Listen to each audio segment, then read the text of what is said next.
Contra a cultura. O Evangelho clama pelo diferente. 3, 2... Começando mais um Contra a Cultura, chegando aqui para você na Rádio Novo Tempo e também no canal Cristãos Cansados. É uma alegria ter você aqui com a gente mais uma vez para estudarmos a Palavra de Deus. Chegamos ao 5º episódio da nossa série sobre a promessa, sobre a aliança de Deus com a humanidade. A gente já falou aí sobre a abordagem que Deus tem na criação com Adão e Eva, quando ele chama Noé.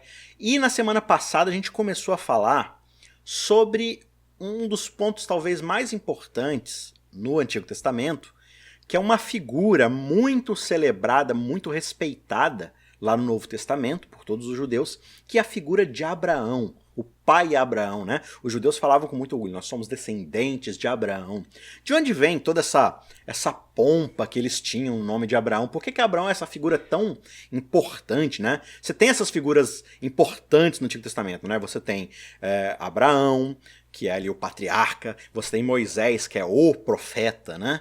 E você tem Davi, que é o rei. Esses 3 personagens ali são a grande base que você observa quando o pessoal lá no Testamento vai olhar para trás. E agora a gente está falando especificamente de Abraão. Hoje eu trouxe, novamente, uma pessoa queridíssima aqui do Contra a Cultura para ajudar a gente a falar sobre esse assunto, que é a Mayara Costa. Mayara, bem-vinda. Valeu, amigo. Eu adoro Contra a Cultura, você sabe disso, né? É muito bom poder voltar. Bom demais. E, Mayara Costa, é importante você estar aqui neste episódio em específico, porque embora este seja o 5º episódio da temporada, este é o episódio geral na história de Contra a Cultura de número 260. Oh. O que este número significa na conversão dias-anos? Não significa nada. Mas na conversão episódios, dias, ano, se você dividir 260 por 52, que é o número de semanas que você tem no ano, você vai chegar ao número 5. O que isso quer dizer, Mayara Costa? Que neste episódio, o Contra a Cultura está comemorando exatos 5 anos de existência. Opa! Palmas, 5 anos de Contra a Cultura já, gente? 5 anos. Desses 5, eu já tô o quê? Uns 3, talvez? Acho que 2? sim, acho que é uns 3. Não, uns 3, deve ser uns 3. Uns 3, né? Certeza. Por aí. Que bom que você, amigo ouvinte, tem acompanhado a gente aí toda semana, dando aí sua confiança, ouvindo aí as coisas legais que a gente fala e também as groselhas que a gente costuma dizer, porque, né, a gente às vezes se empolga aqui um pouco, mas muito bom chegar nessa altura do campeonato e poder contar com a sua presença aqui com a gente, como eu sempre digo, estudando os grandes temas da Palavra de Deus. E, como eu disse, na semana passada a gente conversou um pouco sobre o Abraão aqui, que é um personagem que vai ser chamado do meio da terra dos pagãos, daquele monte de família que saiu lá do meio de Babel, que se estendeu para tudo quanto é canto da terra. E aí, Exatamente. num desses lugares, chamado Ur dos Caldeus, né? Ur dos Caldeus é uma região lá onde vai ser a Babilônia lá no futuro, Deus vai lá e chama Abraão. Quando a gente vai para a Bíblia e quando vai falar dos heróis da fé, porque sempre que fala de Abraão, um dos primeiros textos referência que vem na mente é Hebreus 11, né? Uhum. E aí o herói da fé tá na galeria lá dos heróis da fé, e aí a gente já vai pro texto querendo achar qualificadores. Uhum. Quais são os qualificadores que Abraão tinha para o tornar um herói da fé? Nenhum. A escolha divina foi por pura ironia, né? Porque era uma contrarresposta à Babilônia em Gênesis 11 ali, né? Quais são os qualificadores de Abraão? Não temos. Se temos, não apareceu no texto logo de cara, né? O que a gente conhece dele é o nome, o lugar de onde ele veio, a idade que ele tinha, quem era a sua família, né? E só. E aí ensina lições pra gente, né? Uhum. Deus é Deus e ele tem as suas predileções, né? Para as suas missões e funções, enfim. E aí ele pode chamar quem ele quiser, né? Exato. Acho que a história de Abraão ensina isso pra gente. É importante você frisar isso, Mara, porque coincidentemente, inclusive, um amigo ouvinte nosso aí, o Alanildo Santos, inclusive um abraço pro Alanildo, ele me procurou lá no e-mail, no Instagram e tudo mais, e ele perguntou o seguinte: Isaac, eu estava ouvindo o Contra a Cultura dessa semana e fiquei com uma dúvida. Abraão já tinha uma comunhão com Deus antes do chamado para sair da terra, ou aquele foi o começo de toda a experiência com Deus que ele teve? E a resposta que eu dei pra ele, Mayara, foi uma resposta um tanto quanto insatisfatória. A resposta que eu dei é: não sei, porque o texto não diz. Exato. O texto simplesmente diz, e vamos ler novamente aqui? Vamos, porque por favor, é importante. A gente tem essa curiosidade, e assim, eu não tô falando isso em relação ao Alanildo, é uma curiosidade que todos nós temos. A gente quer ficar tentando descobrir, tá, mas por quê? Por que isso? Por que aquilo? O que a gente precisa entender quando a gente lê as narrativas do Antigo Testamento... É que o autor não vai trazer tudo. o autor está colocando o que você precisa saber para entender a história. Isaac, tem um outro ponto importante ser lembrado. E além disso que você falou, não é Abraão que está dando testemunho dele aqui. É Moisés. Exatamente, a gente já frisou isso. Nós temos um narrador aqui. A grande questão aqui é que Moisés, no caso, ele está falando assim, olha, o que o povo de Israel que vai ler esse texto agora precisa compreender sobre a origem deles. Então, não importa como era, da mesma forma como o texto não diz pra gente o que estava acontecendo com Noé. Ele só fala que Deus foi atrás de Noé. Mas e a história de Noé é a história de alguém que ouve a voz de Deus e atende, e a Bíblia descreve como alguém justo, reto, temente a Deus. Mas é aí que tá, de novo a gente vai voltar naquele primeiro ponto inicial que eu levantei. Estamos procurando os qualificadores que fizeram com que ele ouvisse a voz de Deus.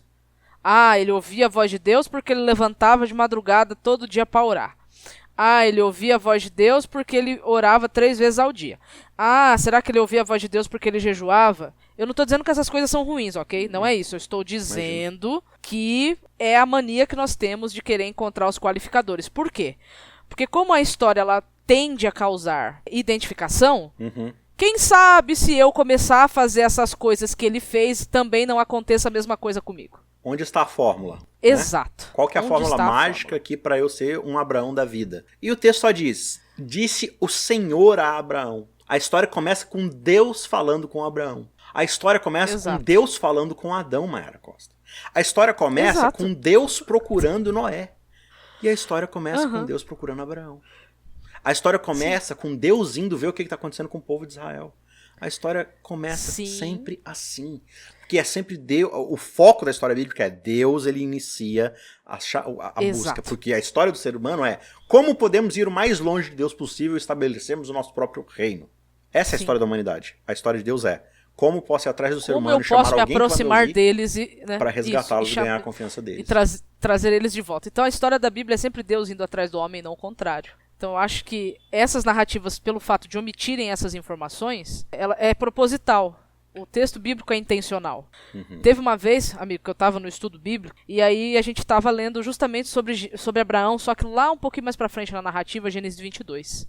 E aí eu comecei o estudo de um jeito diferente. Eu sempre leio o capítulo primeiro com eles, né? E aí depois eu volto dizendo assim, quais são as informações que o texto tem para dar? Para fazê-los olhar para o texto e extrair do texto que o texto está trazendo, né? Esse estudo eu comecei diferente. Eu comecei da seguinte forma.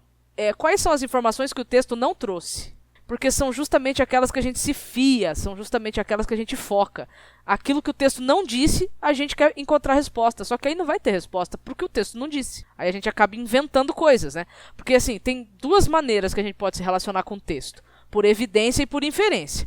Evidência é o que o texto trouxe, está lá, está evidente, está escrito, está declarado. A inferência não está escrito, não está declarado, mas por um conjunto de fatores você consegue chegar àquela conclusão. E aí tem um terceiro caminho, né? Não é nem evidência nem inferência, é a especulação. Então às vezes eu acho que a gente gasta muito tempo, muita energia querendo especular, ao invés de vasculhar o que já está ali. Seja por evidência ou seja por inferência.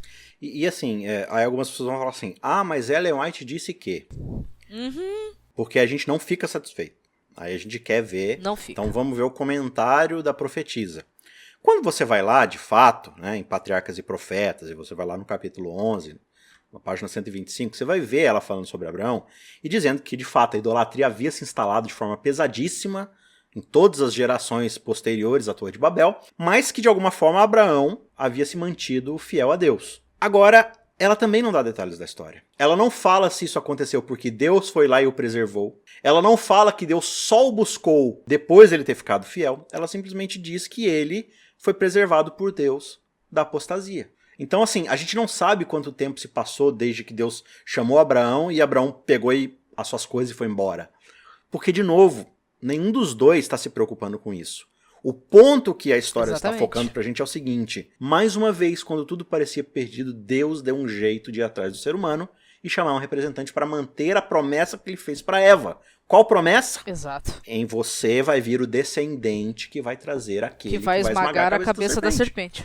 Então, quando tudo parece envolvido em idolatria e em perdição, aí Deus vai lá e chama Noé. Aí tudo parece endoidado no estilo babilônico de ser, Deus vai lá e chama Abraão.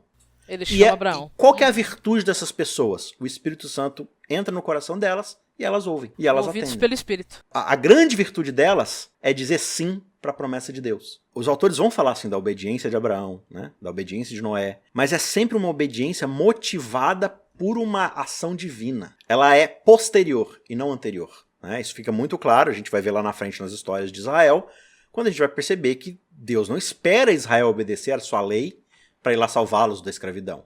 Não, ele vai lá e chama e fala, por causa que eu salvei vocês, agora vocês vão fazer tal coisa. Voltando aqui para a história, Mayara, acho que é importante a gente ter frisado isso, porque é uma dúvida que realmente sempre pega na cabeça da galera, né? A gente sempre fica tentando achar modelos super valorizados. Talvez por 75 anos, veja, eu tô usando talvez porque pode ser talvez mesmo, né? Ele não tenha tido, talvez, o conhecimento desse Deus. Talvez o conhecimento que ele teve foi mínimo. Né? Eu não vou dizer que talvez seja nulo, porque não seria possível o conhecimento sobre esse Deus ser nulo, imagino eu, né? Quando você lê lá, né? Gênesis 10, Gênesis 11, mostra isso pra gente. A história do dilúvio era muito fresca, apesar de que passaram 600 anos, eu acho, né, de Babel até Abraão, mas ainda assim, é uma época de tradução oral muito forte, toda a história estava concentrada ali naquela região do que a gente chama hoje de Oriente Médio. Havia os mitos de criação mesopotâmicos, havia os mitos do dilúvio, então o conhecimento não era zero. A diferença é que a partir daquele momento ele estaria aprendendo a conhecer esse Deus, de andar com ele. A história de Abraão vai começar ali no capítulo 12, porque é a história que Moisés quer que a gente saiba. Ah, mas o que aconteceu antes? Cara, antes era Babel. O foco... Cara, olha que interessante, né, Mayara? Os 11 primeiros capítulos da Bíblia é uma correria só. A gente cobre aí pelo menos uns 2.000 anos de história, do Éden até Babel, cara. É muito tempo. Tudo isso em 11 capítulos. Deus criou o mundo, caiu em Abel, surgiu as cidades, dilúvio. Aí de repente chega no capítulo 12, Mayara, a coisa desacelera de um jeito que agora você vai gastar mais uns 39 capítulos só pra falar de aproximadamente aí uns 30 anos, mais ou menos. 30 anos até Isaac, tá? Porque de Isaac pra frente tem mais tempo. Mas foi muito bom você mencionar essa questão de que de Gênesis 1 até Gênesis 11 nós temos 2.000 anos de história. É porque muita gente, quando lê o texto, não enxerga assim. Mas é exatamente isso. Ó. Por exemplo, em Gênesis capítulo 5, naquela genealogia, nós temos ali pelo menos quase 1.000 anos de história sendo cobertos dentro do capítulo 5. É um salto que é uma estratégia do narrador para fazer um salto, né, na narrativa e ir pro dilúvio.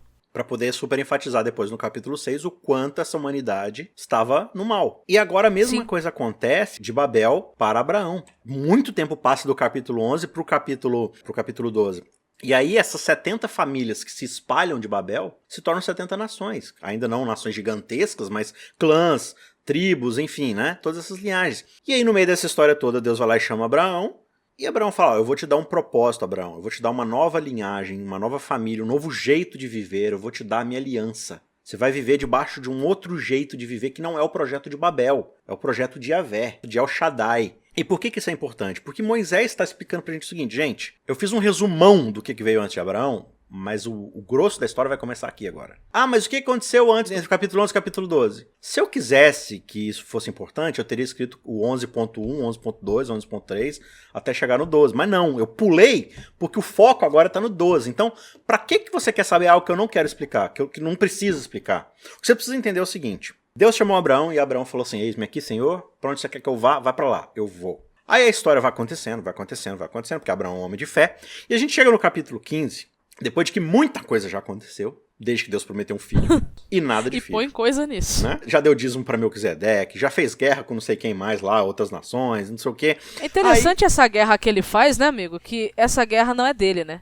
Não, ele participa. Ele se envolveu pra poder salvar o sobrinho dele, né? Então, Ló metendo Abraão em encrenca, em confusão. Ixi, tem um monte de coisa que já aconteceu. Exato. Tudo isso pra chegar aqui no capítulo 15... E aí diz o seguinte, depois desses acontecimentos, ou seja, um monte de tempo já passou, veio a palavra do Senhor a Abrão, numa visão, e disse, não temas, Abrão, eu sou o teu escudo, o teu galardão será sobremodo grande. Sabe por que ele fala isso?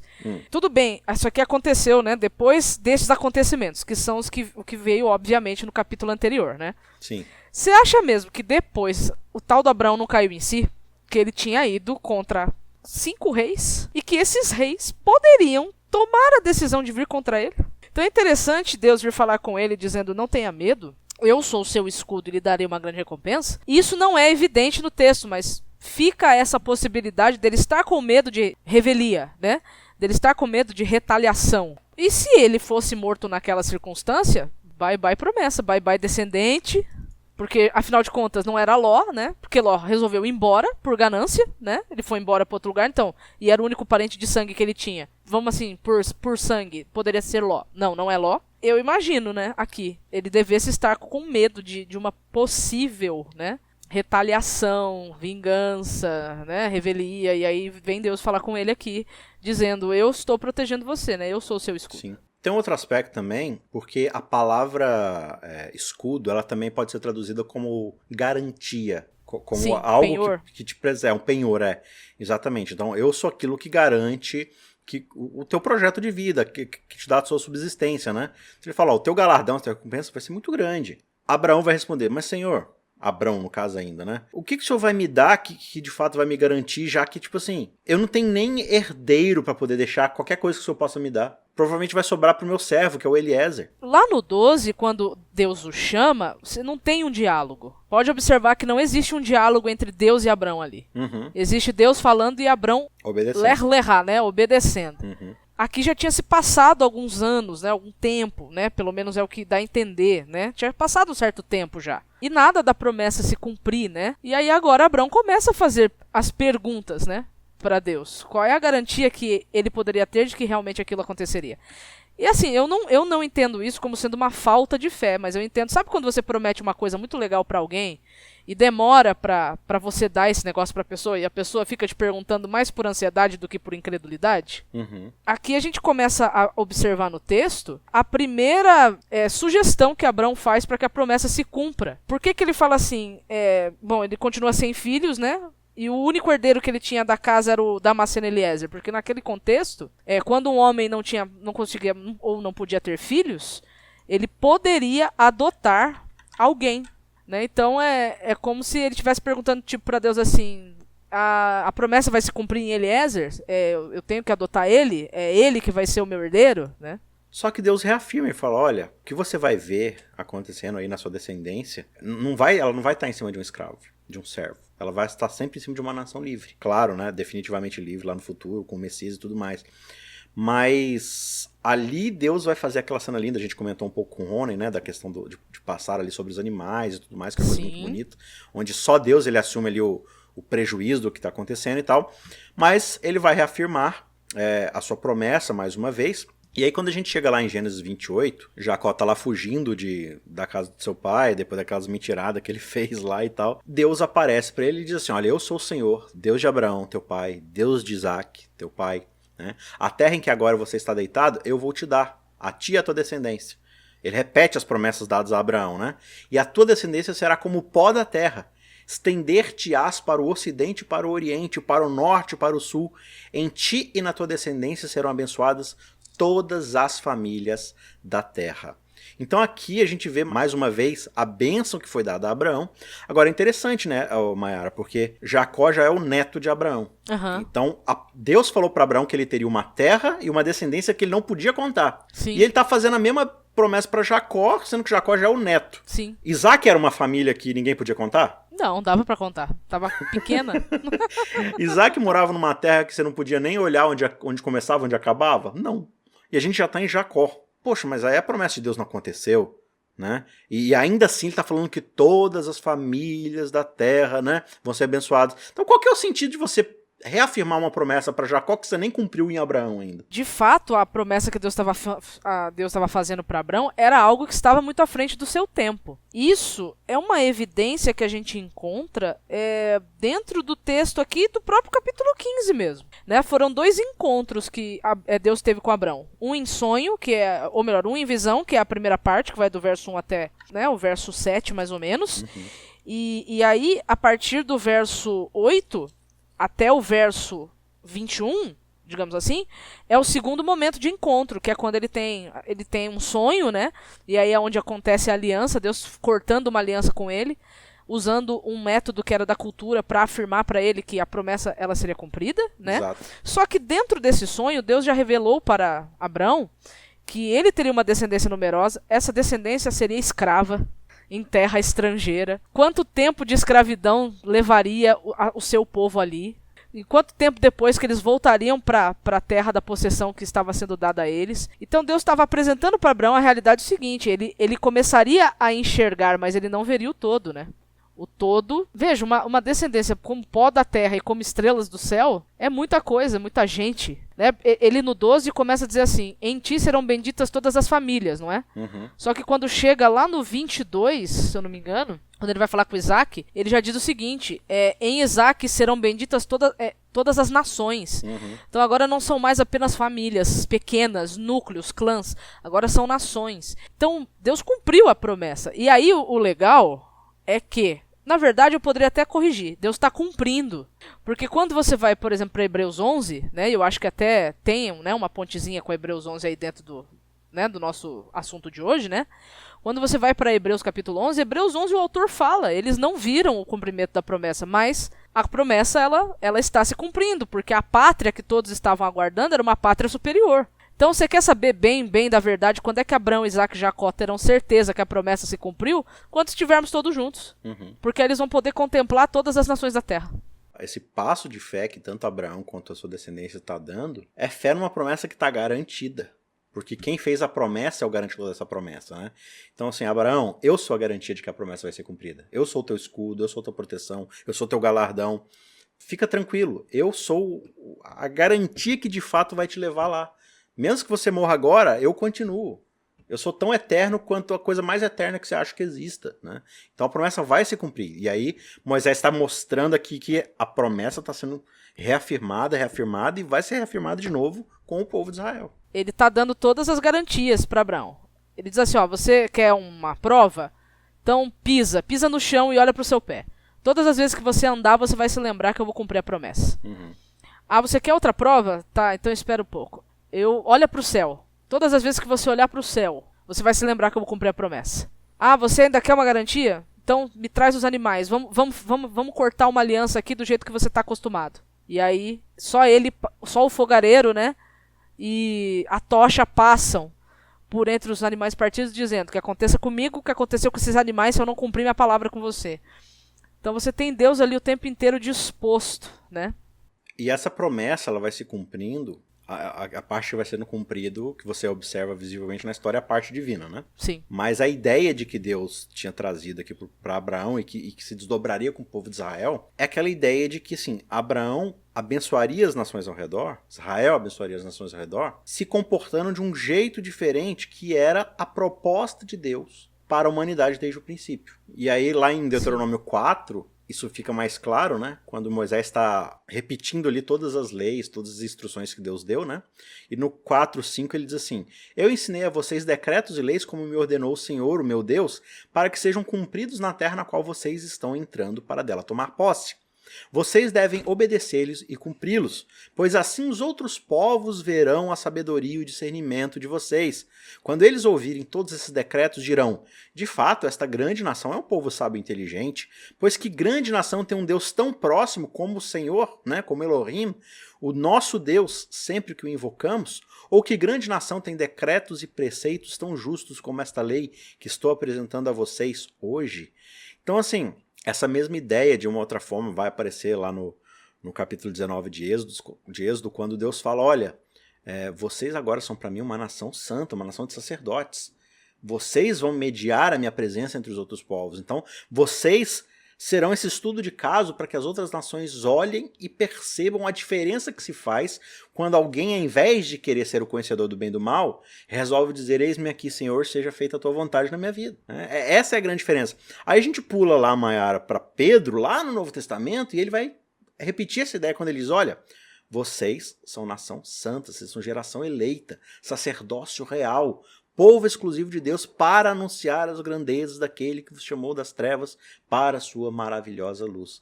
Então, de certa forma, muitas vezes hoje a gente está se perguntando assim, né? Ah, mas o que eu vou fazer? Que garantia que eu tenho de qualquer coisa, né? Onde está Deus?